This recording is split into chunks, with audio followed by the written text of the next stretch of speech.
This is Tyrese Haliburton, and you're listening to Setting the Pace. Pacer Nation, what is going on? Welcome back to your go-to Pacers podcast, Setting the Pace. The Indiana Pacers fall 113-111 in heartbreaking fashion to Anthony Edwards and the Minnesota Timberwolves. Here to talk with me about this game is Michael J. Facci. Facci, tough loss for the Pacers tonight. Really tough loss. I mean, I found myself kind of in the awe of greatness it looked like for Anthony Edwards down the stretch. I mean, you got to tip your hat. Massive night for Anthony Edwards. 44 points, 8 points in the final minute and 11, and the game-saving block. It was tough. The Pacers really managed to claw back from 17 down, but they came up just short in the end. Yeah, I think, a lot of people were upset about a lot of different things that happened there. Why don't you call a timeout after the missed free throw? We could Rick talk about Carlisle. that because you could go both ways on it. You Yeah. could.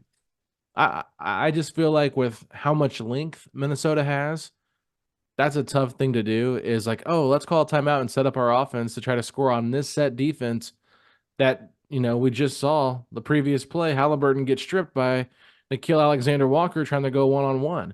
People were frustrated there was no screen there. Well, it's like, that's not Rick Carlisle's decision to call the screen. He lets Haliburton make that play. Haliburton didn't want a screen.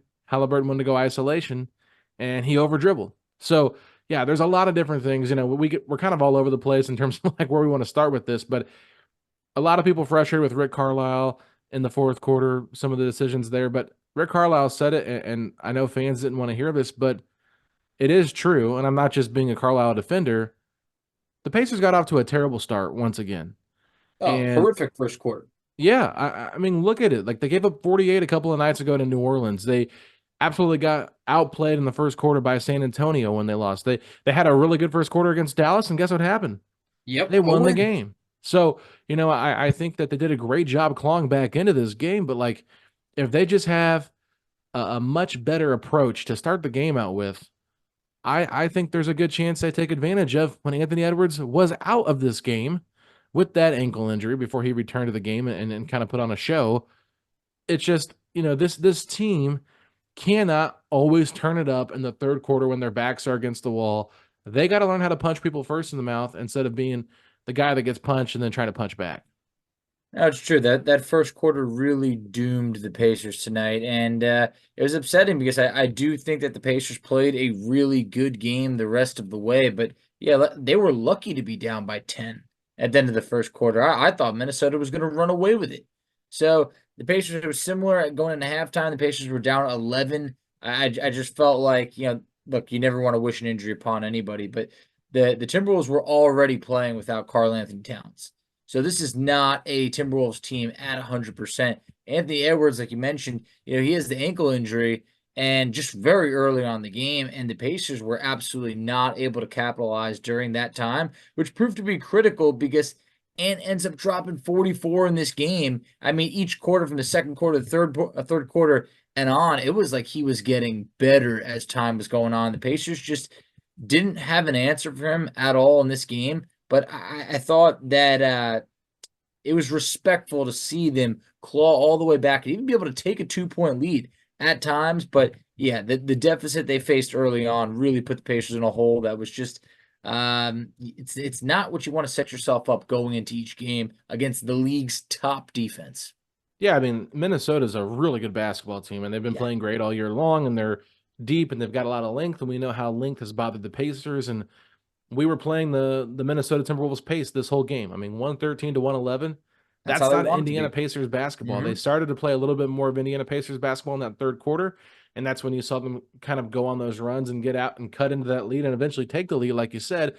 But Indiana only ever had a 2-point lead in this game, Flashy. Minnesota got all the way up to 17 points in terms of how much they led by. So that to me is a big bummer here. But one key thing to me, I felt like every 50-50 ball went to Minnesota in this game. All the 50-50 foul calls, I felt like went to Minnesota. They had a There were some lot of interesting ones. they had a very friendly whistle in this game tonight.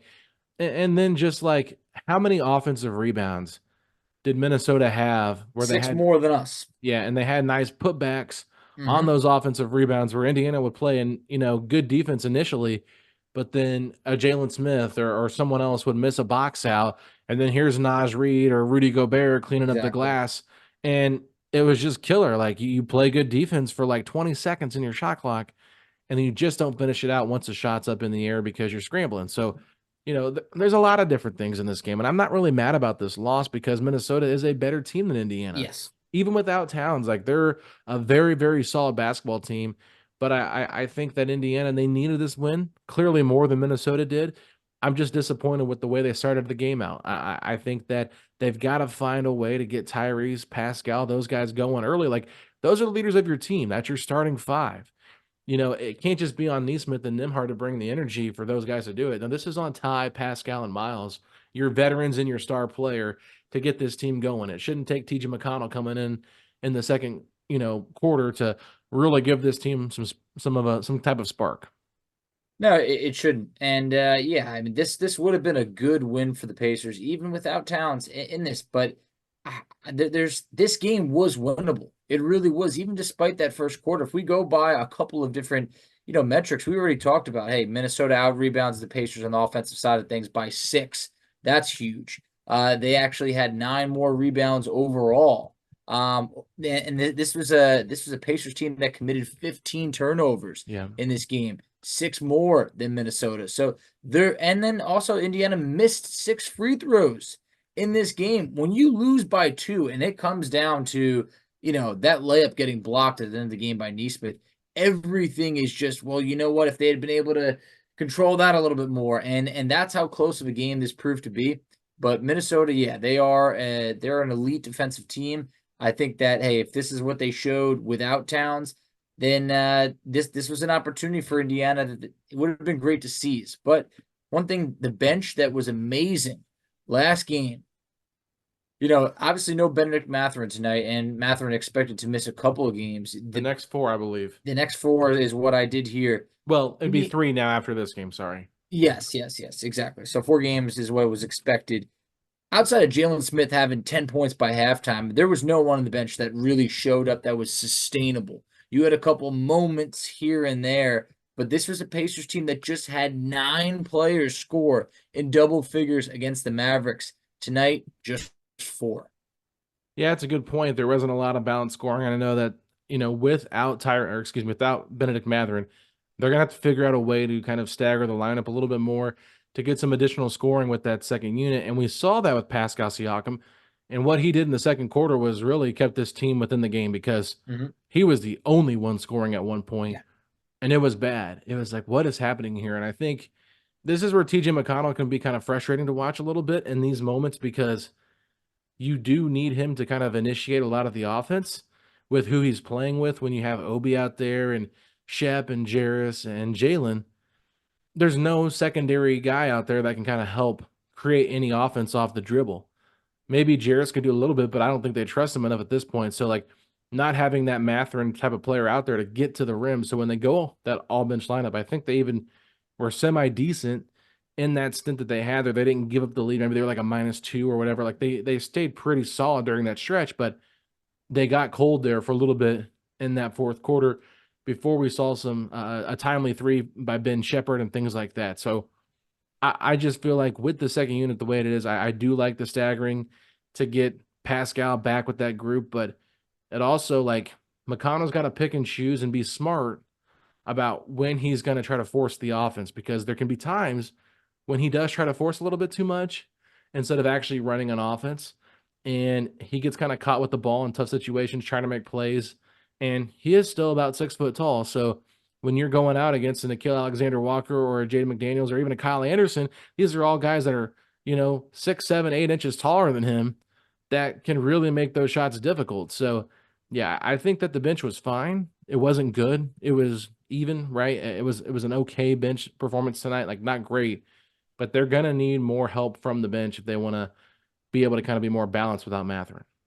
Yeah, exactly. If we're getting a, quote, okay performance from the bench, then obviously, it wasn't what we needed, because the Pacers rely on their bench to be, one of the better units in the NBA. And I think that tonight, you just saw a little bit of inconsistency, like someone like Obi Toppin with just 2 points, not able to contribute much. But you look at, last game against Dallas, 14 points on 5 of 6 shooting. So it's like, there was those performances. Obviously, we're not at that point yet where we could trust or rely on Ben Shepherd to give you double-digit scoring, yet he just is not at that point. Came and hit some big shots. I thought it was great. Some momentum shifts. It was nice to see Jarris Walker play early in this game. I think that without Mathurin, that was something that was interesting to see him out there. And just obviously, there's still McDermott out there, but Jarris Walker had a couple moments. I thought there was that cool rookie-to-rookie moment where Ben Shepherd kind of stripped it a little bit, and Jarris Walker was able to get that put back. I think that was nice to see. We saw a three-pointer from Jarris Walker as well. But just overall, I think that it was a tall task trying to battle back from that deficit the Pacers dug themselves in. And I feel like we saw some moments for Haliburton. Like Haliburton, I think now that there was the turnovers tonight, but we're starting to see him. He was 9 of 15, 23 points, 13 assists.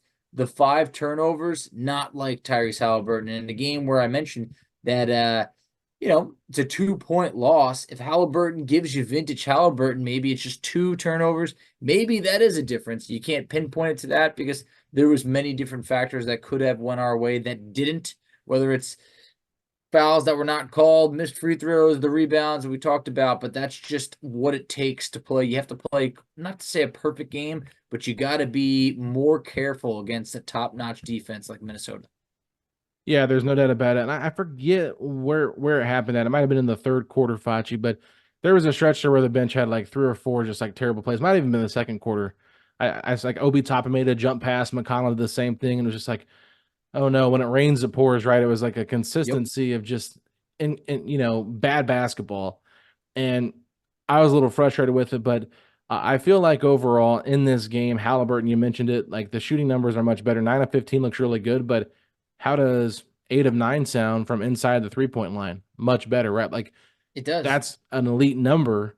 And so while the 3-point shot is still kind of hit or miss, he hit 2 big ones in that third quarter, Facci, but he did. Some of those shots were just looking way off. Like he did not look good shooting that 3. So I'm not sure what's going to happen, but I do think we're very close to that lid just being opened up and the floodgates just coming down for Tyrese going on a barrage of 3-point shots made. I feel like it's coming soon, but at this point, it's just been like, I don't know, maybe it's a mental thing for him.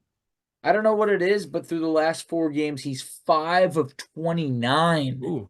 From 3. I mean, yeah, there was that deep 3 that he hit tonight that was great to see, but I just feel that 5 of 29. I mean, and if we date it back a little bit further, I mean it's rough. I mean, against the Pelicans when the Pacers did get a win, he was 3 of 8 from 3. Just before that against Toronto, 1 of 6. Just before that against Dallas, 1 of 5. So it's just that he has not had even like a 40 to 50% night in quite some time from 3. I know 50% it's a lot to count on, but a lot of these performances laid 3 of 10, 2 of 7, 0 of 6, 0 of 6.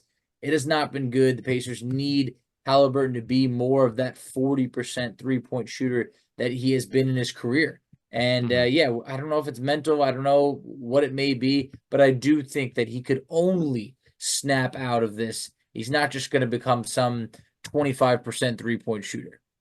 And it's going to be hard because the next 3 games, you've got Orlando, who's done a great job on him defensively. Then you go to OKC, who's got great defensive players out there, and SGA and Lou Dort and Williams. So like it's not going to be easy there. Then Wednesday, you're back home against Alex Caruso and the Bulls, someone that has shut Tyrese down before too. So it's not going to get any easier. And he just had to go up against Jaden McDaniels and Nickeil Alexander-Walker, who were both very good on him, just giving a lot of length there and making it more difficult. So this is good for Tyrese. I'm glad that he's seeing all these different things thrown at him as he can continue to get better. I think tonight you saw how maybe he isn't there on that same tier yet as an Anthony Edwards because we have yet to see Tyrese kind of take over in a game the way Ant just did in that game right there on both sides of the basketball. And I think that Tyrese has had his moments where he's like, really been able to hit big shots, but like Ant took over. I mean, he was 3 of 3 in that final minute and 11 stretch. He got to his free throw line with 1 of 2, but it was like that. And then to do it on the defensive side of things, I mean, this was like, that was a true moment for Anthony Edwards where it's like Haliburton is all NBA talent. I think that Anthony Edwards this year is MVP-like talent, where I feel like, he's probably not going to win it, but I think that he's probably going to finish. He could finish perhaps top 3, where I feel like with Haliburton, you could see a star rising. But there's a reason why Anthony Edwards was the number 1 overall pick, and I think that he is he's going to be a star in this league. You could already see it right now, but I think that Anthony Edwards is the type of player that could be the face of this league one day. Some say Tyrese could be as well, but for right now, Anthony Edwards dropping 44 points on a hurt ankle, making plays on both sides, you just got to respect it, unfortunately. Yeah, same draft class for sure. And I think that Derek Kramer from my Pacers blog tweeted out the last couple of games the Pacers have had. Obviously, Anthony Edwards, a number 1 pick. Luka Doncic should have really been the number 1 pick, but still top 3 pick for Dallas. Amazing player. Victor Wembanyama, number 1 overall pick. Zion Williamson, number 1 overall pick. Yeah. So you can kind of see how like having that level of player can really make a difference. And I understand Zion wasn't like the main reason why New Orleans won, but still, just saying like not having a number 1 overall pick on your roster is kind of difficult sometimes.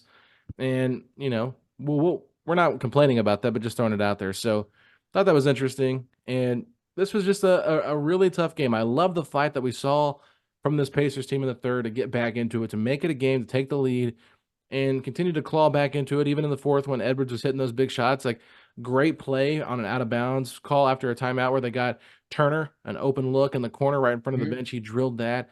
Nesmith, big balls right there, knocking 3 free throws in a row. Like that takes a lot of guts, a lot of pressure on you to make that a game, and he drilled them all. I thought that was great, even though he only shot 2 of 10 tonight. He was really bad from the field. He's been struggling. He's been bad since the injury. Yeah. But let me ask you this: 2 situations, maybe 3, but they end up challenging the original offensive foul call on Miles Turner when he ran into Gobert. It doesn't get overturned. Gobert hit him with that arm, and I feel like Turner's kind of deflecting his arm off. So I feel like Gobert had that first contact on that. So I wasn't getting the TV angle, so that's why I wanted to ask you. I saw it on TV. Yeah. Two more questions here. I think the big one for me was the no look at the flagrant foul when Tyrese got hit in the face in the head. Yeah. After they just went in the first half and looked at 2 separate plays where someone got, I think, actually less contact to the face. The Conley elbow right on I forget who hit him in the face with the elbow, but then there was another one too where they looked at it and it was like 2 seconds and they're like, okay, it was Jalen Smith, I think, got hit in the face. And they were like, okay, no flagrant foul, just a common foul. But for them not to even review that one on Haliburton, I thought that was a little bit interesting. It was interesting, and obviously, that's another thing you could look back and say, well, the Pacers lose by 2, and, you don't get that call. I mean, I think they totally should have at least reviewed that call, and I think that it's frustrating when you look back at just how close of a game this was and how much of a difference maybe that could have made. But there was a few sketchy calls that we talked about throughout this game that it wasn't the best officiating that anyone's seen. But I definitely think that you were right in terms of those situations. The Pacers were on the wrong end of those calls or lack thereof. But I have a question for you in terms of a situation. Obviously, say we're not debating if the Pacers should have called a timeout at the end of the game. When Haliburton's passing the ball up to Nesmith, the only other player that really has a chance is Andrew Nembhard by 3-point land, or he's in the corner. Do you still stand with the I would rather have Aaron Nesmith in a fast break compared to Andrew Nembhard? More wide open, but it is Andrew Nembhard from 3. I'd rather have Tyrese Haliburton with the ball in his hands when the game's on the line and not Aaron Nesmith. Sure. Yeah, that's where I stand first, just to be honest with you. Yes. I think you have your 1-2 punch with him and Siakam for a reason. So I understand why they didn't call timeout. I think it was, the right basketball play, but like Aaron Nesmith has been struggling all game long to make baskets, and Minnesota has a lot of length. So to get the ball up the court, like not a bad idea because there wasn't a lot of time left. But that's a really tough spot to put Nesmith in. I think there was really about 3 defenders right there in the paint by the time he ended up getting the shot up, even though Edwards hit his back, his head against the backboard. Like, yeah, like that's just a tough spot. And if you're asking Neesmith to make that pass to Nembhard in the corner, like, okay, but have we seen Neesmith like really showcase how good of a passer he can be? Like we've seen flashes of it, but like, Flash. do you That's really trust him with that pass? no. I'm with you. I stand by the like. I think that you have a better chance at a layup or getting fouled or anything of the sort. But it's like when I looked at it and I just watched it back, and I was just like, I still stand with it. I think Neesmith goes up for it than Andrew Nembhard. Hey, look, Nembhard's hit a massive game-winning three-pointer against the Lakers. It was an absolute perfect pass and all of that situation, but I still feel that Neesmith had a good chance, a good shot at it in that moment when the Pacers are electing to push the ball. I think the other alternative you could say is, yeah, the Pacers should have called timeout. I think it's easy to say after the fact when things don't go your way. Why wouldn't you call a timeout? But in that moment, the Pacers wanted to push it. Anthony Edwards said he's never jumped that high in his life. Yeah. I've never seen anybody jump that high before. That wasn't like an alley-oop or anything like that. Like on a defensive play, I don't think I've ever seen someone get up that high. No, there's no doubt about it. And I think Rick Carlisle mentioned it too, and I went back and watched a replay. Neesmith could have actually taken a pull-up three there too. He had a lot of space to pull up and take a three. Obviously hadn't been hitting the three all night. And, the thing is, like, and I'm not trying to be mean to Neesmith. I hate that I'm saying it like this, but it's like, it's really tough to put him in that spot with the game on the line to make that big of a play. Like, he did the best that he could, and, like, he even kind of threw the ball up a little bit higher on that shot on the layup. Yeah. I don't even know if that layup goes in if Anthony Edwards doesn't block it. We'll never know. That's the big if. And then the other question I was going to ask you too, because we talked about some other questionable foul calls. A lot of fans were upset there was no foul call on that drive attempt by Neesmith. Did you feel like there was a foul there? I don't know. I mean, I'm sure if you like rewound it a bunch and you looked, because there was like three bodies there, but I thought maybe Ant blocked it first, and then maybe when he was coming down, maybe there could have been some contact. In my opinion, I don't know. I guess when I watched it in real time on TV, I thought it was just a block. Kind of how I felt. That's kind of how everybody else felt on the media row too. Nobody was like, "Oh, that should have been a foul." Everybody was like, "Nah, I think he got him clean. Like that's just a heck of a play." And it stinks. It stinks. Like I told you, I sat there and I was like, I'm impressed, but I'm mad. I don't know what to feel. Like that was. I wish the Pacers weren't on the end of that, so I could really appreciate just how wow, Anthony Edwards really, in my mind, just like he took a big step forward. But I thought it was clean. And I'm sure there's always going to be the more biased approach that, some Indiana fans might say, hey, he got fouled. I'm sure the common NBA fan is probably like, that's a clean play. But over the last 3 games, we're talking about Neesmith's struggles. He's 4 of 20 from the field. Shooting. Yeah, it's been rough. He's 2 of 10 from 3. It's just that there's not much that's been there offensively. And this is someone that for a while was really, rock solid for the Pacers, putting up double figures. It's been a little bit of a tough stretch. I think that Neesmith will get back to who he was, but obviously this was someone that was having, beyond a career year this year, but also you got to remember at one point, this man was top 2 in the NBA in 3-point percentage. Yeah. The 3-point percentage has now come down a bit. It's just below 45%, which is still incredible. But at one point, Neesmith was shooting, about 48% from 3, and that was really impressive. I mean, he's been really good all year long, so I'm not going to be mad at him for being a little bit slow coming back from that leg injury. But it just takes time to get your legs back and get back in a rhythm and figure things out. And I think he'll be okay, in a couple of weeks. But I think patience is key here, even though it does feel like the clock is ticking faster because the season only has 18 games left in it now. And the Pacers are trying to make a push for the standings. Based on everything I've seen with Orlando's schedule coming up, I would almost just try to ignore what their schedule looks like and maybe focus on the teams you have the tiebreakers with, Miami, New York, and Philadelphia, because that's where it could be really key here. So that makes a lot of sense to me. But what if I told you tonight, Facci? Oh, what do you got? That TJ Warren, his 7 points, would have been the second most if he was on the Pacers, because he outscored everybody on the Pacers bench besides Jalen Smith. There was this moment where I was just like, I heard Chris Denari talking about TJ Warren, and I was watching TV, and I was like, wait a minute, hold on. And I looked, and I was like, that is TJ Warren. And I was like, oh my God, like I had heard that he had signed a 10-day contract recently, but like it just wasn't like top of the mind that, oh wow, TJ Warren's coming back in. Like he looked a lot slimmer. It was nice to just see him out there and be able to, he had one really nice like off the backboard basket that I remember that I was like, wow, like TJ, okay, he still got it. But it's just you can't not root for TJ Warren, because then when you just go through his stats and you just see like how good of a player he was, and then once that injury sets in, it's just there's such a big chunk of his career that's missing, that I really do hope that he's able to stick around. And it would be cool to see TJ Warren being able to contribute something for a really good Minnesota Timberwolves team. And I'm always going to root for him. Tonight, 16 minutes. This was his first game action of the year. Yeah. So that was fun to see. First game action, and he did that. I was kind of like, what the heck, man? Like, how did this happen? And I thought to myself, would you rather sign TJ Warren to a 10-day contract or converted Kendall Brown's two-way to a standard contract so he can never see the floor? I'm going to go with TJ Warren.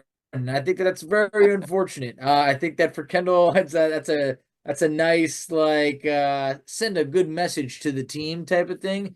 But like TJ Warren, one, I think would have been, a fan favorite of, hey, that's just a really good story, bring him back. And then next, if he's given us 7 points and what he gave tonight, the Pacers really could have used it, because there wasn't much happening off the bench. And I think that, TJ Warren, hey, look, I hope it's more than just one game like this. I would love if he could do this nightly, but a night like tonight, yeah, I think the Pacers would have rathered TJ Warren's minutes than the lack thereof for Kendall Brown.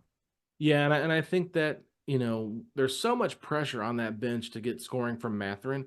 Now that he's going to be gone the next 3 games, there's just a big vacancy right there at that position in terms of who's going to get you points. And, I'm not going to say the Pacers win this game if Mathurin's healthy tonight, but you do realize how big of an impact he has on this team. And I know I've been getting some direct messages, responding to our mailbag podcast and the frustrations people are having with Rick Carlisle and the kind of leash that he's got Mathurin on, being a little bit shorter than that of a Nembhard or other guys like that. But, I feel like based on everything we've seen so far, like you cannot say that Mathurin was not given an opportunity, because he was a starter at the beginning of the year. Yep. And he was just too inconsistent defensively. And so he still is too inconsistent defensively. But I think that he's slowly starting to figure things out a little bit more. I've been more impressed with him as of late than I had been earlier in the season, when I was kind of like, what is his problem with being so inconsistent? I think he's slowly starting to figure things out. And it's a bit of a bummer that he's going through this injury that he's going through now, because once again, it puts the Pacers behind the 8 ball with not having everybody healthy, trying to make this last run to, get ahead in the standings. But I think they have enough talent on this roster that they can win games without him, but they are a worse team without him. Yeah, no, they're definitely a worse team without him. I mean, one player off the bench had more than 6. It was Jalen Smith. He had 10 of those points in the first half. It means in the second half, you didn't really get much out of the bench. So I think that was definitely very unfortunate. And I think that even if Mathurin can give you 10 tonight, I think it would have made a big difference. And I think that there was just no one that you felt really confident in tonight coming off the bench to say, hey, this guy can go out there and really get us buckets. And I think that right now the problem with the TJ McConnell is, like, the last 2 games, he was really good. If you're asking TJ McConnell to be your go-to player off the bench, I think you're asking for a lot. And I think that he's able to do it in certain spurts, and it's awesome. But I think that you can't just rely on McConnell to be going out there to get you 15 plus points and 7 or 8 assists on a nightly basis. It's just it's asking a little bit too much. This would have been a great win to be able to pick up. We did see that the Miami Heat lost tonight. So I think there was an opportunity for the Pacers to gain some ground, but I know we're in that crossroads of just like, you don't want to pay attention to too many others, but at the same point, it's just there's a big difference between right now the Pacers are 4 games up on Chicago. It feels like as time goes on, the play-in is feeling just a lot more real, and I'm just not ready to accept that yet. Yeah, I mean, like we talked about, like you can get caught up in it. You know, they're only a game back of Philly for 7 right now. Chicago's 4 games behind them. I think they played tonight against the Warriors. They're Warriors. playing right now at 77 all with 6 minutes left in the third, so that game could go any way. But you know, they've got a tough stretch ahead here too. They're not playing the easiest of schedule. They've got some winnable games for sure, but they've got some tough ones too, and 2 against Indiana. So Indiana's going to really need to take care of business and win those games. And they got to win that one against Orlando. They got to take care of business little by little, and there's no room for error. That's kind of where it's at now. So on paper, the Pacers, I think, were like predicted by ESPN's predictor, like it was like a 69.1% chance that Minnesota would win this game. So the Pacers were already not the favorite to win. They made it a game. They had an opportunity. They had some good moments, but they just cannot put together a complete game. And if they can do that, Facci, moving forward, and Lily just, like learn from this, yes, but like I'm tired of hearing like we got to learn from this. You're in March. It is March 7th. I'm tired of hearing that excuse. I completely agree. I think by now it's like we've seen that it's just like the Pacers have the same problems now for the most part that they've had for a large chunk of this year. All year long. Did they give up 130 or 140 tonight? No, but Minnesota's not also that team, and they were without one of their best players. So I feel that, yeah, they kept it very close. They could have won, but it's another one of those games that has just kind of slipped by the Pacers on this year, and there's quite a few of those. I think that was an opportunity. Winning on the road is not going to be any easier, and the Pacers have a big stretch on the road coming up. It's actually 7 of their next 10 are on the road. So that's not going to be Buckle easy. up, baby. I want to be extra buckled because this is the big stretch right now. I want to be extra buckled with the airbags, everything, because it's going to get a little scary from here. And I think that this is that pivotal stretch for the Pacers to be able to take care of business, because once that road trip's done, those 7 of those 10 games on the road, it takes you to basically about, the start of April. It's from there, every game is going to feel like a playoff game because you're going to be fighting for seeding on a daily basis. You could be sliding up and down the standings. You don't want to run into it would be so deflating to run into like a Boston in the first round. And just after everything the Pacers have done, you're facing now a Boston team that's first in the NBA in an offense, or right around there. They're one of the top offensive teams, but they're also one of the top defensive teams. And it's just Boston's having a special season. I really want the Pacers to be able to draw just about anybody but the Celtics, so you could feel like you have a good shot in the playoffs. But for now, that's going to change on a day-to-day basis. Yeah, no doubt about it, Facci. So I think overall, everybody, like, I'm not going to rip the team too much for this loss. I thought it was a very competitive game. Much better performance what you saw against New Orleans and San Antonio. Like, there was a lot of fight there, especially in the second half. Yeah. I thought the crowd was great. It was really interesting to kind of be there in the arena to hear the crowd react, because it was a pretty pro Pacers crowd, but every time Edwards made a shot, the oohs and the ahs that came out were just like, everybody was impressed. And I'll just say this, like, I'm not trying to like gawk over what Anthony Edwards did tonight, but I mean, it was special. And I'm kind of interested to see what he does this next month with Karl Anthony Towns down. Like, he's going to have to step up and be more of the guy than he has been before. And so maybe we're kind of seeing like, this could be like a career changing game for him, kind of putting him into that MVP conversation like you talked about, because I don't think he's there yet, but like he's got the talent to be like maybe become an MVP of the league at some point. Definitely. Like he's to me, he's kind of got that Mamba mentality. Somebody asked me like, man, who do you think he looked like tonight? I said, well, in some of those moments he looked like MJ. Like I'm not just saying that to say that, but like the way he closed that game out, the way that he got the block after the missed free throw, like that just kind of shows you like how special he is. And that's not me just being over the top and dramatic about how good it was. Like, no, like you've seen the pictures, the side by side of him next to Michael Jordan in a picture. There are some similarities. There are. He was just unbelievable in this game, especially in the close. And Indiana really just could not match what he brought. And I think that just kind of shows you where they are at in terms of like missing just that. I don't want to say they're missing that number one guy, but it sure feels like it. Yeah, because I feel like Haliburton, while he's our number one, he's not going to get you 40. Like, he's not really going out there and getting you 30 to 40 points. Could he do that? Yes, he could, but he's more of influencing the game in many different ways. When Minnesota needed buckets, Anthony Edwards stepped up over there. If he misses even one of those baskets all towards the end when he went 3 of 3, the final minute, I mean, it's a totally different game. It's completely up in the air of who wins. And I think that tonight this really was like a true like star in the making moment for Anthony Edwards that everybody on social media is talking about it. But the one thing I gotta say, if we're talking about a glass half full, what was it like in the crowd when Pascal Siakam was down?